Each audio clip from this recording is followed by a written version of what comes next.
आज हम लोग इसमें बात करेंगे interest other than securities interest, यानी टीडीएस जो काटेंगे इंटरेस्ट का ऊपर अदर देन सिक्योरिटीज इंटरेस्ट है सेक्शन 194A में। इसमें पेयर, पेई और रेट क्या रहेगा बात करेंगे। पेयर यानी जो टीडीएस काट के इंटरेस्ट पेमेंट करेगा पेई को, एनी पर्सन होगा अदर देन इंडिविजुअल एचयूएफ। लेकिन इंडिविजुअल एचयूएफ कब होगा, वो टीडीएस कब काट पाएगा, जब उन लोग का turnover last year business income person के लिए 1 करोड़ से एक्सीड है और प्रोफेशन के लिए ग्रॉस रिसिप्ट 50 लाख से एक्सीड है, तो फिर टीडीएस इंडिविजुअल एचयूएफ काट सकता है पेमेंट करने के टाइम में इंटरेस्ट। ये चीज ध्यान रखेंगे। बिजनेस के टाइम में टर्नओवर देखेंगे 1 करोड़ से एक्सीड और प्रोफेशन के टाइम में 50 लाख से एक्सीड।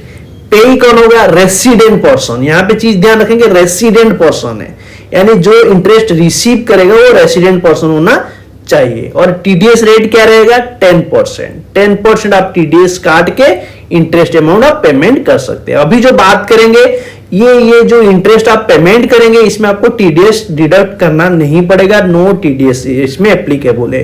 क्या है, पहला interest by bank, cooperative bank, post office on the time deposit up to 40,000, या फिर सीनियर सिटीजन के केस में 50,000 हो जाएगा, रेसिडेंट सीनियर सिटीजन केस में 50,000 तक, या फिर नॉर्मल जो पर्सन है 40,000 तक रहेगा। इंटरेस्ट बैंक से, कोऑपरेटिव बैंक से या फिर पोस्ट ऑफिस से मिल रहा है तो फिर टीडीएस नहीं काटना पड़ेगा बैंक को या फिर कोऑपरेटिव बैंक को या फिर पोस्ट ऑफिस से। इससे क्रॉस करेगा तब टीडीएस काट सकते हैं। सेकंड में क्या होगा, इंटरेस्ट क्या होगा, अदर एनी अदर पर्सन, ये ऊपर में तो बैंक वगैरह कवर हो गया, जो बाकी अदर पर्सन जो है वहां पे टीडीएस काट सकते हैं आप। बाकी अदर पर्सन को जो पेमेंट करेंगे 5,000 से एक्सीड होना चाहिए। ये अमाउंट साल में आपको 5,000 से एक्सीड हो जा रहा है, एक बार में पेमेंट करें 5,000 से एक्सीड हो जा रहा है, तब तो आप टीडीएस डिडक्ट कर सकते हैं। राम और यहाँ पे राज लिया हूं, यहाँ पे देखिए लोन दिया है, किसको, राम दिया है राज को। राज जब इंटरेस्ट पेमेंट करेगा 6,000 से एक्सीड हो जा रहा है तब टीडीएस वो 10% काटेगा, यानी 600 रुपया टीडीएस काट के गवर्नमेंट को देगा और 5,400 इंटरेस्ट अमाउंट राम को पेमेंट कर देगा। थर्ड में हम लोग बात करेंगे interest on saving bank accounts. इसमें टीडीएस नहीं काटेगा, कोई भी बैंक हो, पोस्ट ऑफिस हो, टीडीएस नहीं काटेगा। सेविंग बैंक इंटरेस्ट कोई भी लिमिट हो, सेविंग बैंक इंटरेस्ट में कितना भी अमाउंट मिल सकता है बैंक से, टीडीएस नहीं कटेगा। Interest by firm to partner, यानी फार्म पार्टनर को इंटरेस्ट पे कर रहा है उसका ऊपर टीडीएस नहीं होगा। राम है आर एंड कंपनी जो है पार्टनरशिप फार्म में, राम इन्वेस्टमेंट किया कैपिटल, वहां पे आर एंड कंपनी में मान लीजिए 10 लाख, उसमें मान लीजिए इंटरेस्ट 12% में डिसाइड हुआ कि 12% इंटरेस्ट देगा, तो पार्टनरशिप फार्म करता है साल में 1,20,000 राम को पेमेंट करेगा। उस टाइम ये अमाउंट टीडीएस नहीं काटेगा क्योंकि यहाँ पे इसमें टीडीएस नहीं एप्लीकेबल होगा, टीडीएस नहीं काटेगा। 1,20,000 का ऊपर टीडीएस कुछ नहीं होगा, पूरा अमाउंट पार्टनरशिप फार्म राम को पेमेंट कर देगा, राम उसका पार्टनर है, ठीक है। Interest on income tax refund, income tax refund में जो आईटी रिफंड में जो इंटरेस्ट आता है उसका पर टीडीएस डिडक्ट नहीं होगा, लेकिन पेई होना चाहिए resident person. Non resident person होगा पेई, तब फिर इनकम टैक्स डिपार्टमेंट टीडीएस काटेगा, ठीक है। Interest on zero coupon bond, ऊपर टीडीएस नहीं होगा।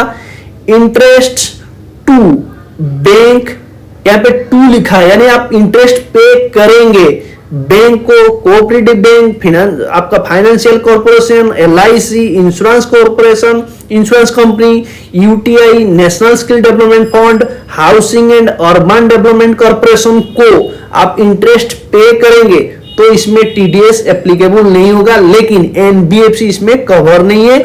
एनबीएफसी के टाइम में आप पेमेंट करेंगे तो टीडीएस आपको काटना पड़ेगा। फॉर एग्जाम्पल यहां पे हम लोग बात करेंगे, राम मान लीजिए इंटरेस्ट पे कर रहा है, लोन लिया है, कहां से, बैंक से लिया है, राम बैंक से लिया है, एसबीआई बैंक से लोन लिया है।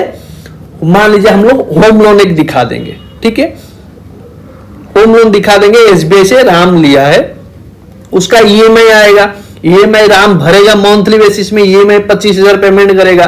तो राम जब ईएमआई पेमेंट करेगा एसबीआई बैंक को तो फिर वो राम जो है टीडीएस नहीं डिडक्ट करेगा, पूरा 25,000 रुपया आपको एसबीआई बैंक को पेमेंट करेगा, क्योंकि ईएमआई में इंटरेस्ट अमाउंट है कि नहीं ईएमआई में, तो इंटरेस्ट का ऊपर टीडीएस डिडक्ट नहीं होगा। यहां पे ध्यान रखेंगे, जो पेमेंट करेंगे इंटरेस्ट आप बैंक हो गया, आपका जो कोऑपरेटिव बैंक हो गया, फाइनेंशियल कॉर्पोरेशन, एलआईसी, ये सब में नहीं होगा। पहला हो गया आपका इंटरेस्ट जो है बैंक, कोऑपरेटिव बैंक में आपको पेमेंट करते हैं तो आपको अप टू 40,000, सीनियर सिटीजन हो जाएगा 50,000। बैंक आपको पेमेंट कर रहा है, आप सीनियर सिटीजन है तो अप टू 50,000 तक, नॉर्मल है 40,000 तक आपको टीडीएस नहीं काटेगा, ठीक है। लेकिन क्रॉस जैसे ही करेगा ये अमाउंट से आपको टीडीएस जमा करेगा, टीडीएस काटेगा, काट के आपको जमा करेगा, ठीक है, पेमेंट करेगा। सेम ये सब है, इंटरेस्ट ऑन आईटी रिफंड हो गया, ये सब जीरो कूपन बॉन्ड हो गया, इंटरेस्ट टू बैंक कोऑपरेटिव वगैरह जो